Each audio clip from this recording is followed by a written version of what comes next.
Comment est mort Napoléon ? Il est mort guillotiné, comme Bonaparte. Comme tous les rois, en fait. Attendez, c'est lesquels les Chinois qui étaient alliés aux nazis ? Les Japonais. Les Japonais, c'est ça. Autant pour moi. J'avais un embryon de piste, mais non. Si nous avons affaire des Chinois de Chine, ça ne marche plus. Bonjour à toutes et à tous, je m'appelle JD et bienvenue dans ce podcast où on va parler histoire.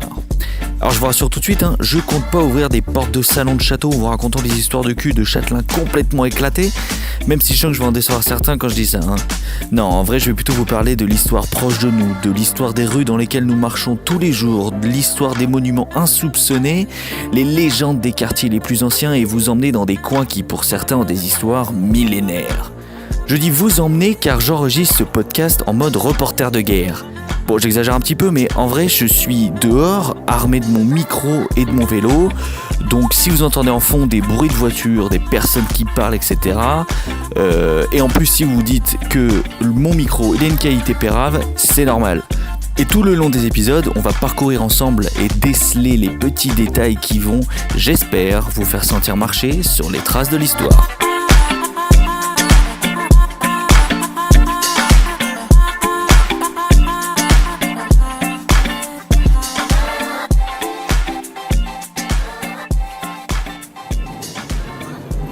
Et pour commencer, je suis bien sûr sous la queue du cheval. Les Lyonnais et les Lyonnaises auront vite reconnu la place Bellecour, bien évidemment. Et oui, pour entamer ce podcast, quoi de plus normal que de se retrouver à l'endroit où tout le monde se donne rendez-vous depuis des dizaines d'années et peut-être à l'endroit le plus connu de Lyon. Et on ne parle pas de n'importe quelle queue de cheval, et oui, c'est celle de Louis XIV, enfin du cheval de Louis XIV plus exactement. Mais avant de rentrer dans le détail de cette statue, je vais vous poser une petite question. Pourquoi cette place s'appelle Bellecour ? Petite idée ? Personne ? Madame à droite ? Non plus ? Eh bien parce que figurez-vous que même si c'est difficilement imaginable aujourd'hui, la place Bellecour et d'ailleurs toute la presqu'île n'étaient que de vastes marécages complètement abandonnés. Et oui, pendant longtemps, les Lyonnais vivaient sur la colline de Fourvière et sur les contrebas, le quartier aujourd'hui qu'on appelle le Vieux Lyon. Même si du temps des Romains, la presqu'île a accueilli quelques entrepôts parce qu'ils faisaient du commerce le long des différents fleuves, que ce soit Saône ou Rhône, d'ailleurs la Saône étant une rivière et non pas un fleuve, contrairement au Rhône, la presqu'île entière était régulièrement envahie par les crues du Rhône et de la Saône et du coup était quasi inhabitable. Et d'ailleurs le quartier un peu plus haut s'appelle Terreau. Terre-Haut. Et oui, en réalité le nom vient simplement de ça, c'est que ce bout de presqu'île était à la fois terre et eau. En fait, les premières mentions de Bellecour remontent à la fin du XIIe siècle avec la Bella Curtis, ce qui signifie tout simplement en latin « la belle cour ». Et en réalité, c'est l'archevêque de Lyon qui a décidé d'acquérir ces vieux marécages tout pétés pour y faire un beau pré, d'ailleurs on appelait ça au début le pré Bellecour, et puis sûrement l'aménager à son goût puisqu'on a retrouvé des traces de vignobles, le petit archevêque qui venait faire ses petits barbecues, peinards, sur la place Bellecour. Et au total, elle a pris un bon paquet de noms, cette place Bellecour. Elle s'est appelée place de l'égalité, place de la Fédération, place Bonaparte, place Napoléon évidemment dans la suite, et même place Maréchal Pétain en 1940. Autant dire qu'elle a littéralement porté le passage de toutes les époques, signe déjà qu'elle était un endroit important de la ville. Finalement, c'est en 1715, Louis XIV qui l'achète et qui la nomme à son nom, tant qu'à faire, place Louis le Grand. Et il a fait installer une belle statue de lui-même en bronze en plein milieu. Et là vous allez me dire, d'accord, putain, elle date de 1715. Et non, je suis désolé de vous décevoir, elle n'est pas aussi vieille. En réalité, cette statue, c'est pas celle qu'on connaît. Cette première statue installée en 1715, elle a été fondue. Et oui, parce qu'en 1793, à l'époque, en pleine révolution et en pleine période de terreur, c'était pas top d'avoir une statue d'un roi. À l'époque, tout ce qui était symbole royaliste valait mieux pas trop l'exhiber, quoi. Donc du coup, à l'époque, ils en ont fait des canons avec. Et ouais, les gars, ils étaient déjà écolos. Et puis finalement, c'est en 1825 qu'une nouvelle statue à l'effigie de Louis XIV qui réapparaît au centre de la place. Et là, par contre, c'est bien sous celle-ci qu'on s'est tous donné rendez-vous. Aujourd'hui, en plus d'être the place to se donner rendez-vous, c'est aussi la plus grande place piétonne d'Europe avec 62 000 mètres carrés. Alors ça, c'est assez stylé à placer en dîner mondain et de se la racler pour se dire « Ah, à Lyon, on a la plus grande place piétonne d'Europe ». Alors notez bien le piétonne, avant de commencer à venir gueuler, tut les rageux, la place de la Concorde, elle est plus grande. Alors j'ai bien dit la place piétonne, et d'ailleurs elle est même plus grande que la place rouge de Moscou, une place qu'on imagine gigantesque. Et bien la place Bellecour, elle est plus grande. Et pour vous donner un ordre d'idée, c'est 8 terrains de foot, c'est quand même pas rien à traverser. Alors, tant que je suis à côté du copain Louis, si on regarde bien la statue ensemble, est-ce que vous voyez quelque chose de particulier ? Regardez bien, c'est une statue en bronze, Louis XIV il est là, posé, sur son chevalet. Non, vous voyez rien ? Et si, vous l'avez bien vu, en fait, Louis XIV, il n'a pas d'étrier. C'est-à-dire que le gonze, là, il est posé sur son cheval, je le dresse sans étrier. Et ça, en réalité, c'est pas anodin, c'est de cette particularité qu'est née une légende urbaine que tout Lyonnais ou Lyonnaise a déjà entendue. Et cette légende, je vais vous la raconter maintenant. Il est dit que le sculpteur de la statue, une fois la statue finie et installée en plein milieu de la place, a réalisé qu'il avait oublié de sculpter les étriers au roi de France. Oh, outrage! Désespéré et fou de honte, il s'en serait suicidé. Certains même racontent qu'il a été enterré, emmuré dans le socle même de la statue. Ouais, le gars, il aurait été un peu soupolé quand même, mais bon, on parle quand même de la statue du roi Louis XIV. Alors malheureusement, je vais peut-être vous décevoir, mais cette histoire est bien une légende. Le bon François-Frédéric Lemot, le sculpteur de la statue du coup, est mort quelques années après la pose de la statue place Bellecour. Et de mort naturelle, il est mort dans son lit pépouze. En réalité, si Louis XIV n'a pas d'étrier, ni de selle, ni de rien, à la place de la selle, il a une petite couverture, c'est parce qu'il a été représenté montant son cheval à crue, à la romaine, en référence justement aux empereurs romains de jadis. Mais cependant, la légende persiste et se transmet toujours de génération en génération, signe que des fois, les légendes ont plus de portée que la vérité. Bon, tant que je suis à Bellecour, je vais vous donner 2 anecdotes stylées à raconter. Alors pour la première chose à ne pas louper sur la place Bellecour, il faut se diriger vers le côté Saône, ou aussi appelé par le côté De Citre de la place Bellecour par les Lyonnais. Et qu'est-ce qu'on y voit là-bas ? Une statue de Saint-Exupéry. Eh oui. Mais le temps d'y aller, faut pas oublier que la place, je l'ai déjà dit, fait 70 mètres carrés. Je vais monter sur mon vélo et on se retrouve là-bas devant la statue. Alors le temps d'aller jusqu'à la statue, on va s'écouter un petit son parce que j'ai aussi envie de vous partager 2-3 petits coups de cœur musicaux. Alors pour ça, on va se diriger vers la place, vers le côté Saône et on va s'écouter un petit S.G. Lewis, son dernier titre avec James Vickery, ça s'appelle Pressure. Rain or shine, speaking to you every night. You said you feel the same as I on the phone. And through my tainted eyes, I can see you by my side. I'm feeling like you played my mind all along. How could you fake it when you knew I was naked? Tell me you're falling.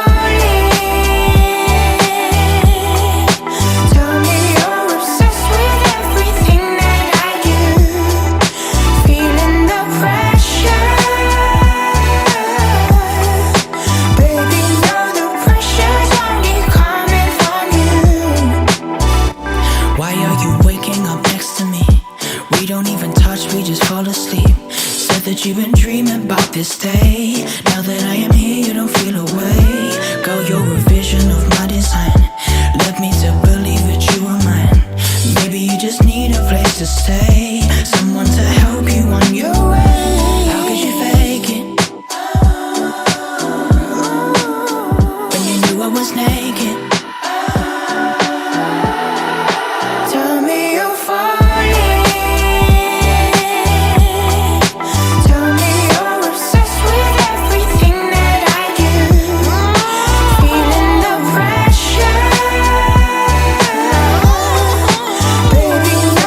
Pressure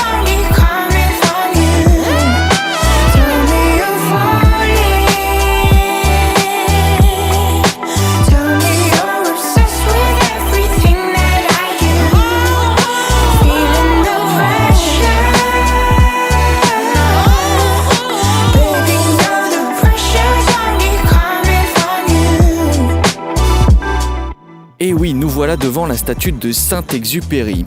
Peu de gens le savent, même parmi les Lyonnais, mais il y a une statue de l'aviateur le plus connu du monde en plein Bellecour. On y voit une statue de Tonio, c'était comme ça que sa maman le surnommait, avec le petit prince à ses côtés, pépoussent tous les deux sur leur petit piédestal. Ils ont l'air bien là tous les deux, je sais pas ce que vous en pensez. Et ça ne s'arrête pas là. La petite rue qui fait déboucher les voitures, c'est la place Bellecour juste à côté qu'on voit d'ici là, depuis les quais de Saône, s'appelle la rue Antoine de Saint-Exupéry, parce que notre aviateur lyonnais, il est né exactement dans cette rue au numéro 8. On va y aller, c'est juste à côté. On peut y voir, au-dessus de la porte, au numéro 8, la plaque commémorative au-dessus et lire « Ici est né Antoine de Saint-Exupéry le 29 juin 1900 ». Bon, sinon, niveau commémoration, il y a aussi l'aéroport de Lyon qui s'appelle Saint-Exupéry. Déjà pour un aviateur, c'est pas déconnant, puis bon, ça pèse quand même pas mal d'avoir un aéroport à son nom. Voilà, merci la 405 GTI. Pour la petite histoire, Antoine de Saint-Exupéry, c'est l'histoire d'un gamin rêveur et indiscipliné qui avait la tête dans les nuages. À 12 ans, il faisait son baptême de l'air et poète, il l'était déjà. Il écrivait sur son nouveau kiff, les avions, en ces mots. Je cite. « Les ailes frémissaient sous le souffle du soir, le moteur de son chant berçait l'âme endormie, le soleil nous frôlait de sa couleur pâle. » Pas mal pour un gamin de 12 ans, Bien plus tard, après avoir passé son brevet civil de pilote, pendant son service militaire, il devient enfin pilote militaire. Et pilote, il l'est resté puisqu'après il s'est engagé dans l'aéropostale aux côtés de Jean Mermoz, un autre grand aviateur célèbre à Lyon. Il n'est pas lyonnais, mais il est célèbre à Lyon. Dans l'aéropostale, il faisait littéralement le facteur en avion pour distribuer des plis entre la France et le Sénégal, puis vers l'Amérique du Sud. Là, pour le coup, il fallait pas s'attendre à recevoir le courrier rapidement. Les UPS 24 heures, ça n'existait pas. À force de voyage, ce gamin rêveur devenu grand écrivain écrivait de plus en plus. Au début, des grands reportages sur des pays étrangers comme le Vietnam ou l'Espagne, en s'inspirant de ses voyages. Puis profitant de ses longues escales, il commence à écrire de façon plus personnelle et d'exprimer ses idées humanistes. Et d'ailleurs, ces idées, elles ont été récompensées dans son recueil d'essais autobiographiques qu'il a appelé « Terre des hommes ». Avec celui-là, il remporte le grand prix du roman de l'Académie française. Pas mal pour un pilote tête en l'air, En 1939, c'est la guerre. Et Antoine, il part très volontiers au front. C'est un gars qui avait la bougeotte, Il est mobilisé dans une unité de reconnaissance aérienne dans le nord de la France. Et malgré un avion complètement éclaté par la DCA allemande, il remplit sa mission. Il atterrit like a boss, mission accomplie, et est décoré de la Croix de guerre. Yes, my man. En 1940, lors de l'armistice, et du coup la capitulation de la France, il part pour New York. Et c'est là-bas qu'il se posera quelques années. Il se trouvera une petite meuf qui l'inspirera énormément, et il écrira son œuvre la plus connue, Le Petit Prince. Il était une fois un petit prince qui habitait une planète à peine plus grande que lui. Moi qui croyais ne jamais trouver personne qui veuille entendre mon histoire. S'il vous plaît, dessine-moi un mouton. Un récit autant fantastique que philosophique, empli de réflexions humanistes sur la vie, la mort et sur les hommes. Quand on se dit que Le Petit Prince est le deuxième livre le plus traduit au monde après la Bible, vendu à 80 millions d'exemplaires, on se dit que le Toinou, il l'a bien mérité sa statue chez nous. Sa statue. Ne tenant pas en place, en 1944, il décide de repartir au combat pour libérer la France aux côtés des Américains. Et c'est depuis Alger qu'il participe aux raids sur le sud de la France et fait de la reconnaissance en avion le long de la vallée du Rhône pour préparer le débarquement de Provence qui aura lieu l'été 1944 qui arrive. Malheureusement, c'est lors d'une de ces missions de reconnaissance qu'il perdit la vie. Il y a plusieurs hypothèses. Descendu par les Allemands, une manœuvre trop dangereuse qui aurait mal fini, un problème mécanique, une panne d'essence. Rien n'est certain. On sait juste qu'on a retrouvé son avion dans la Méditerranée au large de Marseille. Personnellement, j'ai envie de croire qu'il est parti comme il a toujours été, la tête dans les nuages. I've been sitting out on sea, I'm trying to find some company, but all that time I'm spending solo, people ain't my cup of tea. I'd rather write this on my own, so ain't no lawyers come for me. I've been a loyal enemy, I keep my enemies close, my friends right here. This the story of the toys like I'm Buzz Lightyear. This time you ain't never gonna hear my fear, my year that's gonna be. You lying to the world like you Joseph Pony, fluoride in the water, you ain't never holy. Stop saying we cool, we ain't never homies, you been a phony. This a show and tell, you ain't never show heat, I'm in the zone and then I start to float away. Damn, in my ocean. I've been sailing on my way. I'm gonna live another day. I found a home away.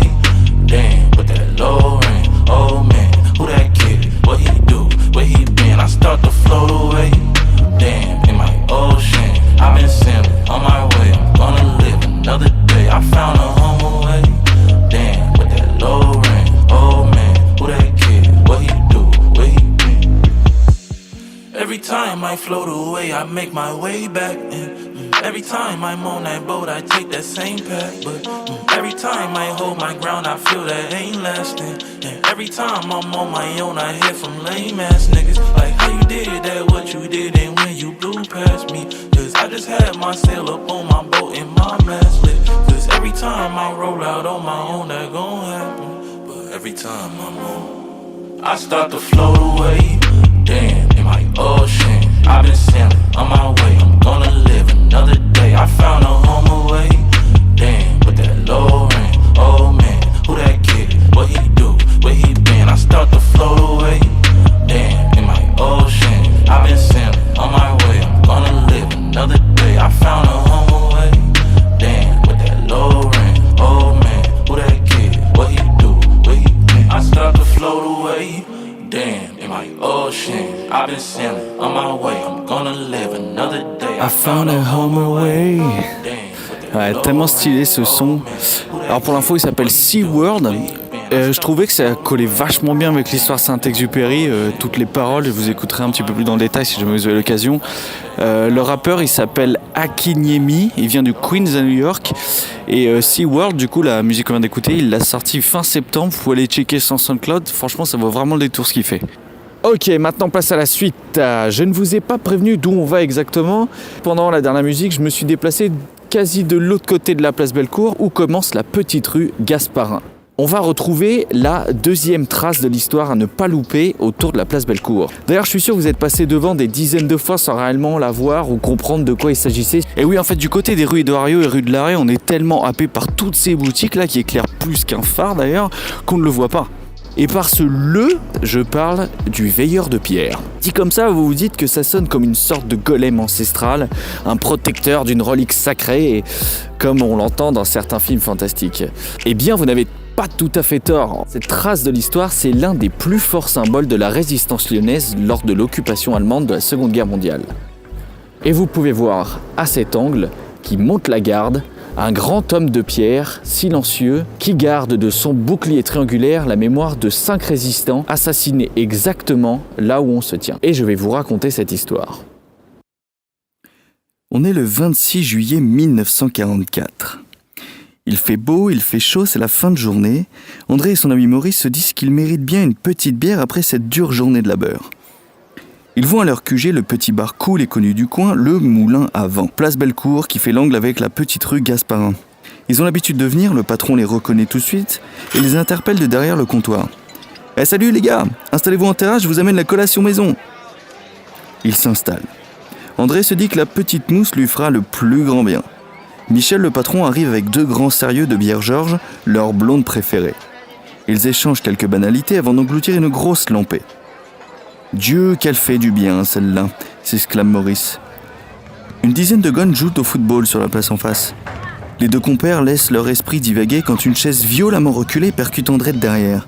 Ils se retournent vivement, prêts à expliquer à ce ganet 2-3 principes de respect, quand ils tombent nez à nez avec un officier de la Gestapo. Manteau brun, col relevé, casquette vissée sur la tête, yeux noirs perçants.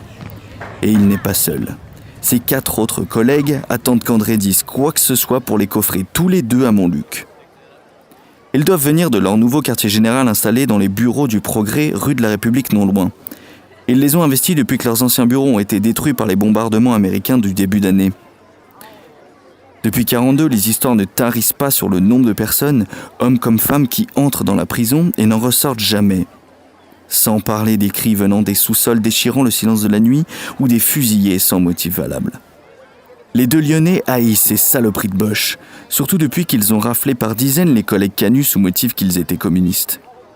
Mais là, maintenant, à ce moment, un seul geste brusque et ils finissent à Montluc pour ne plus jamais en ressortir. Depuis le bombardement de mai, La rumeur circule dans les réseaux résistants que les Américains seront bientôt là pour libérer la ville. Et les Allemands le savaient.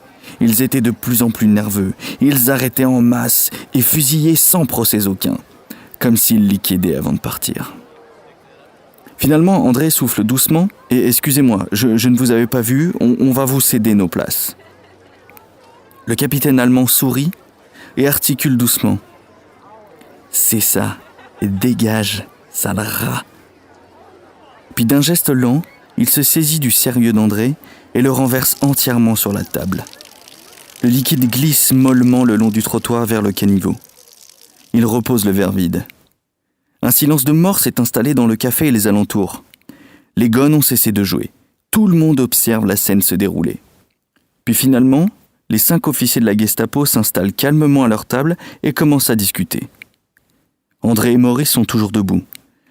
Ils regardent cette immonde raclure de nazis régrassement quand soudain, une explosion assourdissante retentit et projette en l'air violemment toute la terrasse sur plusieurs mètres en soufflant tout sur son passage.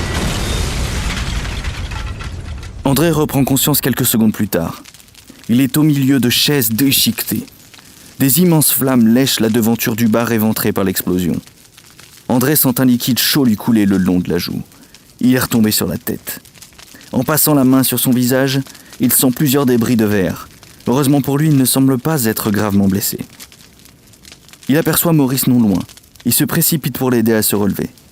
Il ne semble rien avoir de trop grave non plus, si ce n'est quelques plaies sur le bras. Les gones, quant à eux, étaient suffisamment loin pour avoir subi quoi que ce soit de l'explosion, fort heureusement. André prend conscience du silence qui enveloppe maintenant la place Bellecour. Ses oreilles sifflent, dues à la déflagration.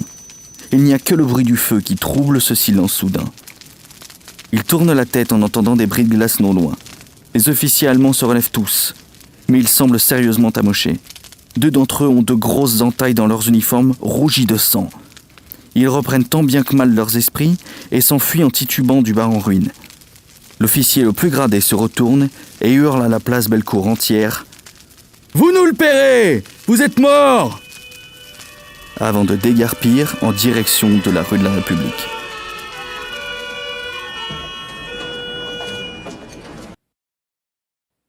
Le lendemain, le 27 juillet, toute la ville a déjà entendu parler de ce qui s'est passé au café Moulin à Vent. Le patron, Michel, est arrivé tôt ce matin pour débarrasser les débris. Certains employés des commerces voisins se sont mobilisés par solidarité et surtout par amitié pour l'aider à déblayer. Le tenancier, depuis 25 ans de son établissement, est marqué physiquement. Il a une belle entaille encore bien fraîche sur sa joue droite. Il ne dit pas grand-chose. Il dispatche brièvement mais chaleureusement les instructions aux aidants. Il semble encore sous le choc. Il est connu pour être un sympathisant de la résistance et pourtant ne semble pas avoir été au courant de cet attentat alors même que son bar tournait. Midi sonne à la cloche de l'hôpital de la Charité. Michel annonce la fin de la matinée. Tout le monde va se reposer, manger un bout.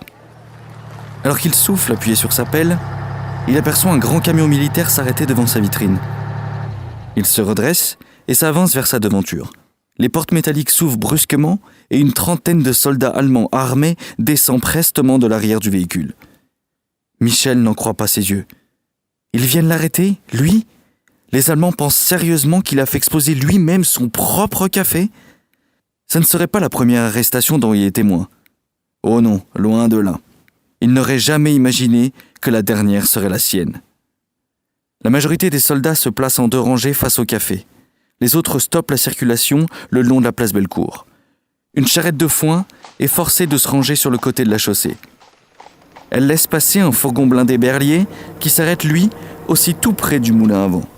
Michel, qui est maintenant à la porte de son établissement, ne comprend pas ce qu'il se passe.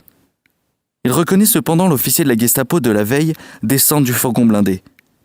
Les soldats en sortent un homme d'une 40aine d'années, cheveux foncés, à l'allure fière. Il le place sur le trottoir, dos au café, à quelques mètres seulement de Michel. L'officier de la Gestapo ordonne en allemand sèchement quelque chose aux soldats. 3 soldats sortent du rang, s'avancent, arment leurs mitrailleuses. Le prisonnier se met à hurler « Vive de Gaulle ! Vive la France !» avant que les rafales allemandes le transpercent et qu'il s'effondre sur le trottoir. Plusieurs cris de stupeur parcourent la place Bellecour. Les nombreux passants qui s'étaient agglutinés se dispersent en désordre par la rue Gasparin. Michel est abasourdi. Les décharges de balles résonnent encore dans ses oreilles. L'officier de la Gestapo aboie un nouvel ordre.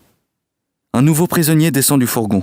Les soldats le placent juste à côté du premier au sol, qui répand mollement maintenant son sang vers le caniveau. Même sanction. L'homme tombe sous les balles qui déchiquettent son torse. Encore des cris lointains. Puis les Allemands font sortir un troisième prisonnier du fourgon, l'abattent froidement avec le même méthodisme, et un quatrième, et un cinquième auquel ils réservent le même sort. Les cadavres gisent maintenant au sol. Les soldats allemands remontent dans leur camion militaire. Michel a les jambes de coton. Son esprit est blanc. Il se saisit d'une nappe à carreaux couvrant une table et s'approche du corps le plus proche afin de le couvrir, quand l'officier de la Gestapo lui hurle en sa direction. « Stop ! Ceux qui osent toucher à ces corps subiront le même sort !» Ce n'est finalement que la nuit tombée que les Allemands autorisèrent de venir retirer les corps.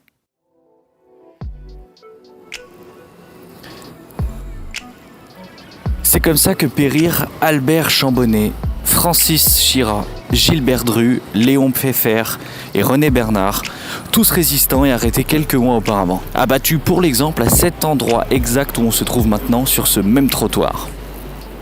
D'ailleurs, si vous cherchez sur internet et vous tapez Café Moulin à Vent, Lyon-Bellecour ou Lyon tout court, vous tomberez sur une photo en noir et blanc d'assez mauvaise qualité parce qu'elle a été prise en cachette, où vous voyez justement les 5 cadavres qui sont abandonnés sur ce même trottoir devant la devanture. D'ailleurs, je ne sais pas si vous avez fait gaffe, mais j'ai bien parlé de charrettes de foin. Peut-être qu'il y en a que ça fait le titter de se dire que c'est chelou d'avoir des charrettes de foin en 1944. À l'époque, les Allemands en fait avaient mobilisé toute l'industrie automobile. Du coup, il n'y avait plus de voitures qui tournaient pour les civils. Les militaires avaient absolument récupéré et mobilisé toutes les voitures. Ce qui fait que la population civile se déplaçait avec des charrettes, avec des chevaux, avec des ânes et tirait tout à l'ancienne. Donc cette photo que vous pouvez trouver sur internet, elle est prise en fait d'un marchand de foin qui traînait, qui avait été mis de côté sur la place Bellecour au moment des massacres. Alors ouais, c'est badant de se retrouver sur ce même trottoir, mais ce veilleur de pierre de 3 mètres de haut, il est là pour qu'on n'oublie pas ces hommes et le symbole qu'ils portent.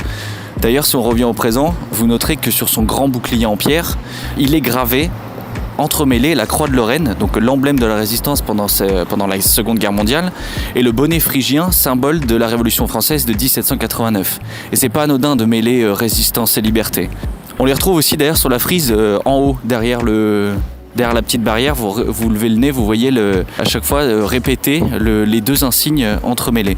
Vous voyez d'ailleurs en dessous, il y a énormément de noms qui sont écrits, donc évidemment en gros les 5 résistants qui ont été abattus, dont j'ai cité les noms tout à l'heure, mais vous voyez aussi les noms de tous les endroits où ont été perpétués les massacres dans la région, ainsi que les camps d'internement et de concentration où les personnes sont mortes. Alors ouais, on a connu plus joyeux comme trace de l'histoire, je vous l'accorde. Je ferai en sorte dans le prochain épisode de vous amener dans des endroits un petit peu plus fun que celui-ci. Ceci dit, l'histoire elle est là aussi pour nous souvenir de ce qu'on a fait jadis afin de ne pas répéter les mêmes conneries qui nous a amenés à ces horreurs-là. Et c'est là-dessus que ce premier épisode se termine. Alors j'espère qu'il vous a plu, dites-moi ce que vous en avez pensé, si vous avez aimé le concept, si vous avez aimé les anecdotes historiques, si vous avez aimé les musiques, ou si vous voulez que je raconte d'autres histoires de d'autres quartiers en particulier à Lyon qui vous feraient plaisir. Finalement on n'a pas beaucoup bougé, on est resté autour de la place, mais il y avait beaucoup de choses à dire sur Bellecour. Et je tenais à commencer par ici parce que comme je l'ai dit, c'est quand même un symbole de la ville et parce que beaucoup de gens pensent qu'elle est vide et sans grand intérêt. En tout cas, j'espère vous avoir montré que c'est loin d'être le cas. Je vous laisse avec un énorme dernier coup de cœur musical du moment. D'ailleurs, c'est une track de circonstance, elle s'appelle Hero. C'est Michel Kiwanuka qui vient de le sortir de son dernier album. Écoutez bien les paroles, vous pouvez même aller voir le clip sur YouTube. C'est Michel Kiwanuka qui rend un hommage à tous les héros noirs qui se sont battus pour la ségrégation et pour les droits de l'homme, surtout aux États-Unis. Et il y a de très beaux symboles et je trouve que d'être là à côté du veilleur de pierre, c'est de passer cette chanson, c'est aussi un symbole hyper fort. Donc voilà, kiffez cette musique. D'ailleurs, écoutez l'album, il est génial, vraiment de bout en bout. Moi, je vous dis à très vite pour un nouvel épisode et on se retrouve très bientôt pour marcher ensemble sur des nouvelles traces de l'histoire.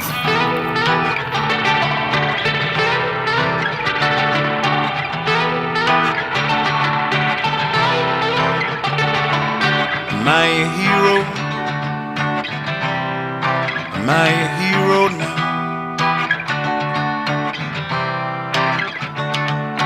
Am I a hero?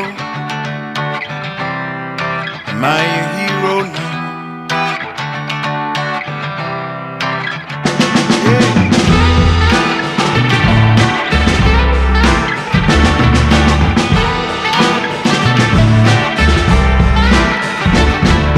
Please don't shoot me down.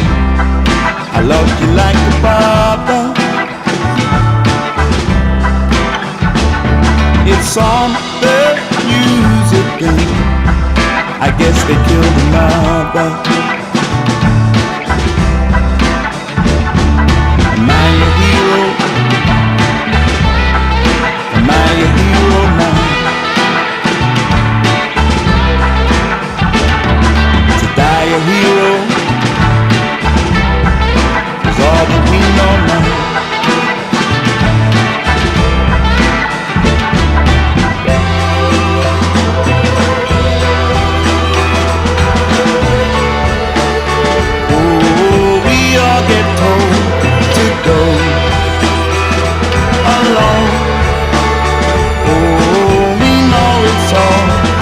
Show.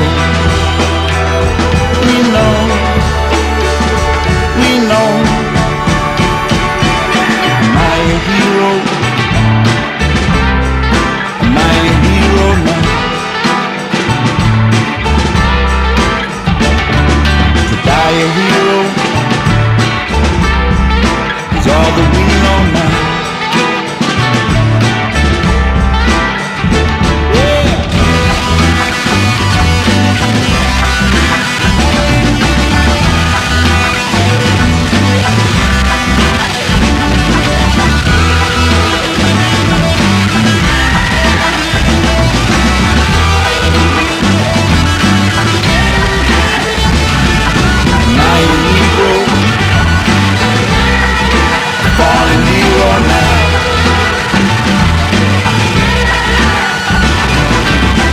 Sing long,